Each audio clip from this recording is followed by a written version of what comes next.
HMS St Albans just faced down over 100 simulated drone attacks in groundbreaking sharpshooter gunnery exercise off of the Welsh coast.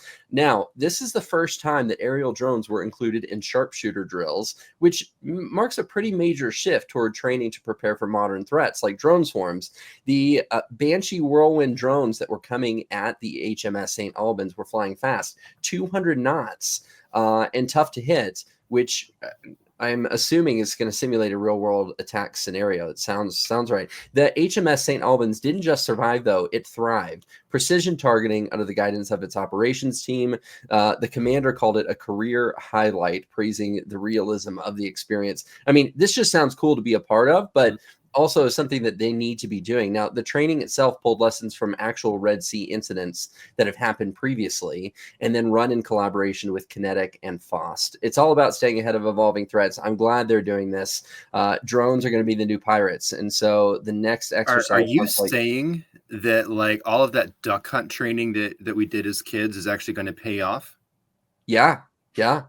It's... great.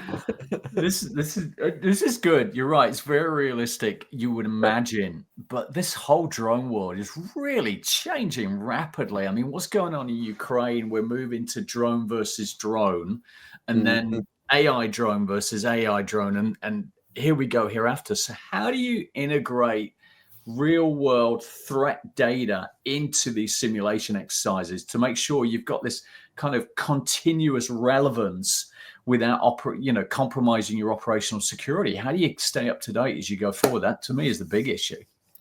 I mean, just beyond the idea of the sharpshooting happening in the teams and the success here, drone threats are constantly evolving.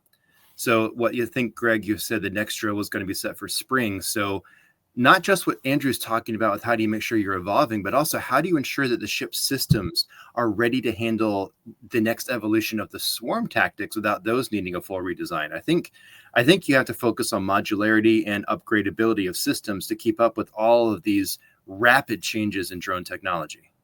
Yeah, I mean, modularity is good. I get that. But if your actual simulation isn't pulling in those lessons from real world threats, then you're just going to be kind of training for yesterday's war. So that real world data integration, make sure you've got your training, your systems upgraded, make sure everything's aligned with current and potential future challenges, not the outdated scenarios that are just going to be evolving all the time.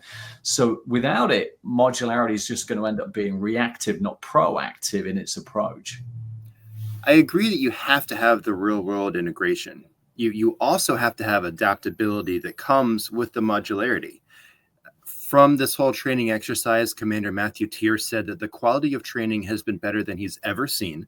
It's a career highlight thanks to the realism of the scenario, which goes back to Greg's point of, was this realistic? The folks in charge said it was. So super props to QinetiQ and FOST for this. But how do we go about creating a proactive modularity to hit all those points you were talking about, Andrew?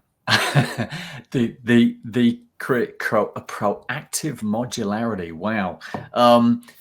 You start with your conceptualization, requirements gathering. You're going to bring in some kind of AI powered tools to make sure that you're really analyzing all potential real world incidents that are going on, because what happens in China is going to appear in Ukraine very quickly. You've got then requirements traceability. So you've then got to make sure that is linked up through threat scenarios to training systems to validate that traceability. Make sure your exercises match those real world conditions all the way. You're going to simulate, you're going to validate, you're then going to cascade that setup into your manufacturing execution. So make sure your systems are all optimized real time back into your overall design, and then make sure that your aftermarket support, your kind of MRO side of things, and make sure that AI is predicting maintenance needs for those ships targeting systems post these drills, making sure that they can remain calibrated and operational for future scenarios.